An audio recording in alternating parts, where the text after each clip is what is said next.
నమస్కారం. నేను మీ అడ్వకేట్ కోటంరాజు వెంకటేష్ శర్మ. చట్టం ఏం చెప్తుంది?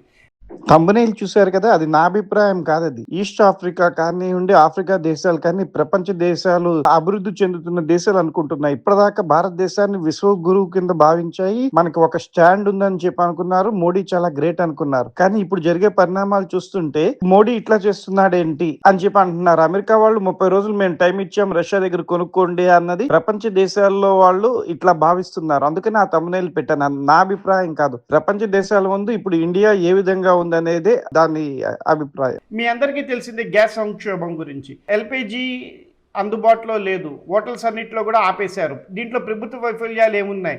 మోడీ ప్రభుత్వం వైఫల్యం చెందిందా? ఆ వివరాలు ఏంటో ఈ వీడియోలో చూడండి. సాధారణంగా ఎల్‌పీజీ గ్యాస్ అనేది ప్రత్యేకంగా ఉండదు. క్రూడ్ ఆయిల్ రిఫైన్ చేసేటప్పుడు ఉత్పత్తి అయ్యే 2 గ్యాసులు ప్రొపేన్, బూటేన్ ఏదైతే ఉంటాయో వాటి ద్వారా వచ్చేదే ఇది ఎల్‌పీజీ. సాధారణంగా వాటన్నిటినీ కూడా ఇండస్ట్రీస్కి పంపిస్తూ ఉంటారు. కానీ ఇప్పుడు సంక్షోభం ఏర్పడటం వల్ల ఇండస్ట్రీస్కి ఇవ్వకుండా చేయకుండా మొత్తం ఎల్‌పీజీ అంతా కూడా కమర్షియల్ పర్పస్కి 100% కాకుండా డొమెస్టిక్ పర్పస్కి 100% వచ్చేలాగా కమర్షియల్ పర్పస్లో టూరిస్టులకి వాళ్ళకి ఇబ్బంది చేయకుండా ఉండేటట్టుగా రూపొందించబడింది. అందుకనే ఇప్పుడు ఎమర్జెన్సీ ఆర్డర్, రెగ్యులేషన్ ఆర్డర్ 2026 కూడా ప్రభుత్వం విడుదల చేసింది. దీని ప్రకారం ఏంటంటే ఎప్పుడైతే యుద్ధం మొదలైందో మనం 85% హార్మోజ్ స్ట్రైట్ నుంచే మనం దిగుమతి చేసుకుంటున్నాం అన్నమాట ఈ క్రూడ్ ఆయిల్ని. దానివల్ల మనకి ఇప్పుడు గల్ఫ్ కంట్రీస్ ఫోర్స్ మేజర్ని ఇన్వోక్ చేశాయి.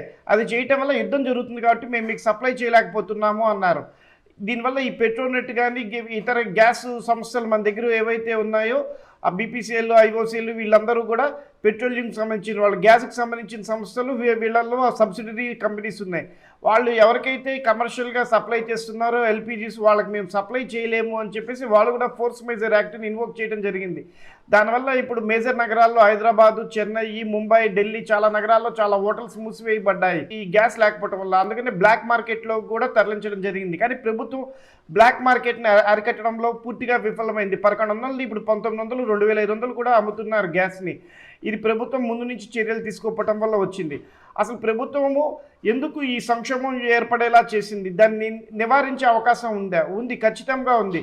ఎప్పుడైతే మనం దేశ ఉత్పత్తుల కోసము దేశానికి అవసరమైన 80-85% హార్మోజ్ నుంచి దిగుమతి చేస్తున్నామో, ఇరాన్లో అక్కడ ఉద్రిక్తంగా చేసిందో ఎక్కడా కూడా మనకి ఎల్‌పీజీ నిల్వలు చేసుకునే అవకాశము లేదు. పెట్రోల్ అయితే కనుక నిల్వలు చేసుకునే అవకాశం ఉంది, కానీ ఎల్‌పీజీ ఎప్పుడు కూడా చేసుకుంటానికి వీల్లేదు. కానీ ఇప్పుడు గవర్నమెంట్ 10% ఉత్పత్తిని కూడా పెంచమంది. అది ప్రత్యేకించి పెంచలేరు. ఎందుకంటే క్రూడ్ ఆయిల్ రిఫైన్ చేసేటప్పుడు వచ్చే దాంట్లో మాత్రమే ఎల్‌పీజీ కింద కన్వర్ట్ అవుతుంది, అంటే ప్రొపేన్, బూటేన్ ద్వారా.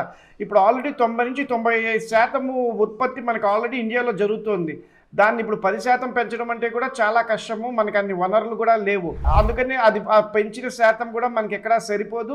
ఈరోజు చూస్తే ఇప్పుడే ఇరాన్ వాళ్ళు మేమే పేల్చేసాము థాయిలాండ్ నుంచి ఇండియాకు వచ్చే నౌకని అని చెప్పి కూడా ప్రకటించడం జరిగింది. అందులో మనకి క్రూడ్ ఆయిల్ వస్తుంది. ప్రభుత్వం ఏమో ఇంకో 2-3 రోజుల్లో ఇంకా వేరే షిప్స్ కూడా వస్తున్నాయని చెప్పి పేర్కొనడం జరిగింది.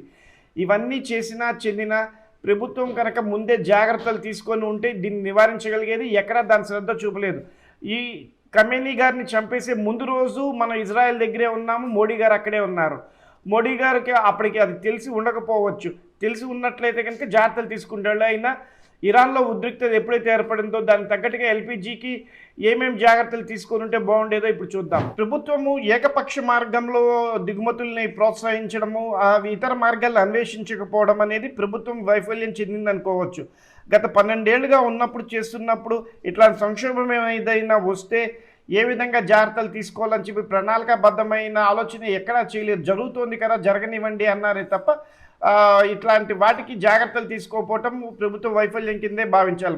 మనకి నిల్వ సామర్థ్యం పెంచకపోవటం కూడా చాలా ఇబ్బంది కలిగింది. 12 ఏళ్ళ నుంచి ప్రభుత్వంలో ఉన్నవారు నిల్వ సామర్థ్యం ఇట్లాంటి సందర్భాలు వచ్చినప్పుడు ఏ విధంగా పెంచాలి ఏమిటనే నిర్ణయం తీసుకోవాలి. దానికి తగు జాగ్రత్తలు తీసుకొని కూడా ఉంచాలి. అది తీసుకోకపోవటం మోడీ గారి ప్రభుత్వ వైఫల్యమే.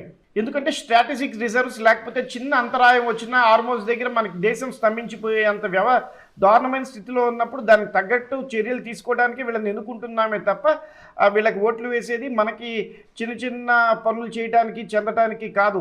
ఇట్లాంటి సంక్షోభాలను ఎదుర్కోవడానికి మాత్రమే ప్రభుత్వాలకి మనం ఓట్లు వేసేది.